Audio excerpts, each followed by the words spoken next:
Oh boy, even at a first pass I can see there's some good stuff in here. I mean, I see 2 walkers right over there. I mean, take a look at that.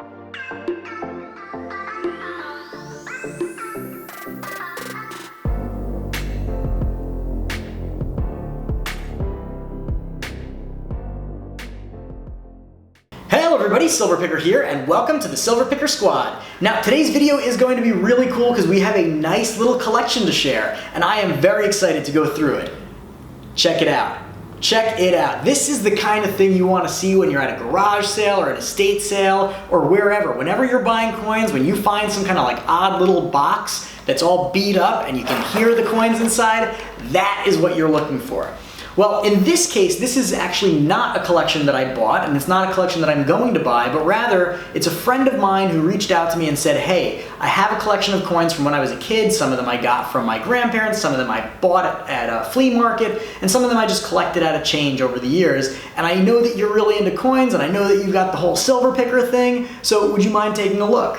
And I, of course, said, absolutely. I love it when my friends come to me with questions about coins. And that's actually a lesson that I sort of want to impart onto you guys. It's critical that when your friends come to you for advice about coins, give it to them. Whether it's an opportunity for you to buy them or not, be patient and happily show them what they have, because it will reward you in many, many ways. One, even if they're not looking to sell it to you, you'll be able to see more coins than you would have seen otherwise, and it's good practice for when you are going to go buy coins in terms of evaluating coins, in terms of sorting them, everything that it has to do with buying a collection, you'll be able to practice when you're looking through your friends' coins. Second, if they do want to sell it, you're going to be the first person they call when the time comes, and that, of course, is awesome.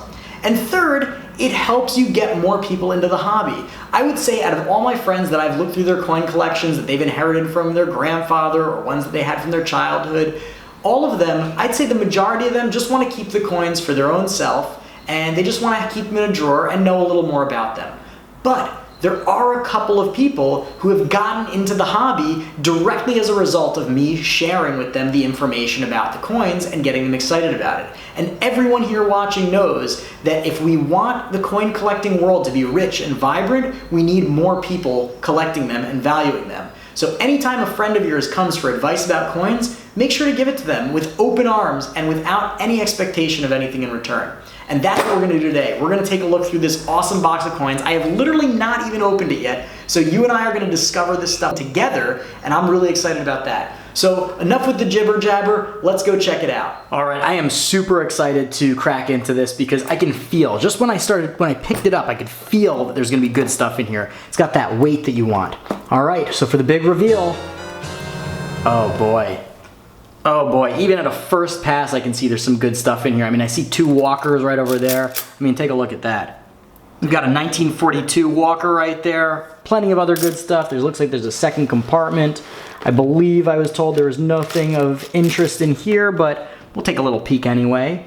All right, so let me get this stuff organized and we'll go through it and see what we got. All right, so there you have it. This is actually quite a nice little collection that my friend has here. As I mentioned, this is a collection that was brought to me by a friend who said it's been sitting in his parents' house literally for the last 20 or so years. He's added a couple of coins here and there that he found interesting in change, but for the most part he's had this stuff for a really long time and doesn't know anything about it. And what I want to stress as I go through this collection is the value that you guys who are watching this channel, the Silver Picker Squad, the people that are here just once or the people that are here every single week, to show your friends that you can be of value to them and offer them some insight into the collection that they have so that they don't get taken for a ride when they come to sell it. So anyway, why don't we take a look at what we have here? And it's been really interesting for me because it shows you what somebody who's not a numismatist thinks is valuable versus what actually, of course, we know to be valuable. So of course you see here on this top row we've got dozens and dozens and dozens of quarters, most of which are state quarters, which as we know, unless they are varieties or unless they are proofs or in, MS 70 condition, whatever it is, they're really not worth much. We got a couple of bicentennials, as you can see as well, and just a couple of normal Washington quarters, non-silvers. I've of course had to explain that these are essentially worthless. And for those of you who are new to numismatics and may be wondering why the state quarters are worthless, Well, if you look at the mintage numbers, they were literally made in the billions. So it would take a lot of coins being lost to the sands of time for them to ever be worth anything. Same with the Sacagawea dollars, the Susan B. Anthony dollars, the presidential dollars, and of course, all of these other modern clad coinage. And you can see here we've got a couple of Eisenhowers, which I still find interesting, and of course, tons of clad Kennedys. So that's what we have for sort of the quote-unquote worthless US coins. But we also have a nice smattering of really solid junk silver and also bullion coins as well, which I was kind of surprised to see in this collection. We've got a couple of 90% Kennedy halves, the 1964s. We've got a 1950, a 1951, and a 1960 Benjamin Franklin halves. We've got two Walking Liberty halves, one 1927 and one 1939. The 27 looks like it's been cleaned, but no big deal just because it's already in maybe good condition at best. And we've got a really nice little 1922 peace dollar, not in awful shape either. Really nice. Great definition on the back, really strong condition. And the most interesting one of the US coins that I found in this collection is, of course, this 2000 American Silver Eagle. This is in excellent condition, and I've wondered, sort of how this snuck into the collection. I imagine it was a gift. I haven't had a chance to ask my friend yet where he got this particular coin from, but I am definitely excited to tell him that this is a full ounce of pure silver and sells regularly and, for 20, 22 bucks. Really not too bad. And now we start getting into the more unusual stuff, and that's where I like to play. I like the really unusual stuff, especially when it comes to silver. And there's a couple of really nice gems in this collection. But before we get there, let's talk about just some of the other coins that we have here. We have a bunch of European coins that I've sort of lined up around here. Nothing particularly special. We've got sort of one of these commemorative limited edition 50 pence coins, which I've seen other people make videos on, and I'm curious to learn more about them. If you guys collect these 50 pence coins, the commemorative modern 50 pence coins, I'd love for you to tell me a little bit about your collection in the comments below. Definitely would appreciate reading that. We've got a coin here from Cuba. It is unfortunately a clad variety, but it is a really interesting coin nonetheless. I love the design of these Cuban coins, and one of the things that I always find interesting is that they only write out the denomination in letters. They don't actually have any number symbolizing the denomination, and that is quite unusual, I would say. Really cool. And moving up here, we have a couple of coins from the Middle East. We have a bunch of commemorative Israeli coins. These are for circulation, and these are both the old shekel and the new shekel, which is the current type of money that is used in Israel. And what these are normal reverses. This is an old 100 shekel coin. They don't currently make a 100 shekel coin. And on the obverse of the coin, it has this stylized Zionist hero, Zev Jabotinsky, on the coin. Normally, it does not have this sort of stylized design. Similarly, with the new 10 shekel coin, this is a modern, usable, spendable commemorative coin. This has former Prime Minister Golda Meir on the obverse of this coin, which is also not typical to the standard issue 10 shekel coin. Really cool stuff, especially if you're interested in the history of the Middle East or the history of Israel in particular. These are a really cool collection of coins. For those of you interested, you can see some of the other denominations here. 10 points to anybody that can identify each of these historical figures. And that's all we have for the modern Israeli coins that were for business use, but we do have two really nice commemorative Israeli coins. This one, for any of you hardcore Silver Picker Squad members that have been watching my videos since back in the day, must have seen me get multiple of these coins. I've had many of these over the years. These are the 25th, I believe, anniversary of the State of Israel with David Ben-Gurion, the first Prime Minister of the State of Israel, and I believe these are 93.5% silver. They always have sort of these odd compositions with these Israeli commemorative bullion coins, so to speak. Really sharp coin. I love the design.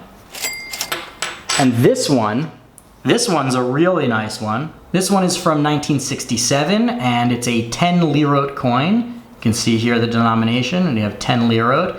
and this has the olive branch and the sword in a very typical 1960s Israeli style, as well as the Western Wall, the Wailing Wall in Jerusalem, stylized here on the obverse of the coin. This one is 93.5% silver, I'm sure. It is probably worth about 25 bucks, so it's a nice little piece of my friend's collection. Not bad to have 93.5% silver either. We've got one more coin from the Middle East over here. This is an Egyptian coin. I love the Egyptian coins. I mean, there's nothing that gets me going like seeing the Sphinx or seeing the pyramids of Giza on a coin, especially a nice silver one. I believe this one is 72% silver. Still really, really nice. Anyone who's a history buff would be very happy to have one of these in their collection. And now we're going to end off with a couple of really interesting Russian coins. I don't know what it is, but I've not had much interaction with Russian coins for my entire life as a coin collector and a coin buyer and seller. But for the last year, whatever reason, I have come into contact with so many Russian coins, and I've learned quite a bit about them, and they are absolutely spectacular. You've seen this one before. You've seen me get this. This is an anniversary of Vladimir Lenin coin. You've seen me have this before. I believe it's a bronze, Cupro bronze mix. Nothing too special, but still pretty cool historically. And then we have an Olympic commemorative coin. You can see here the Olympic rings.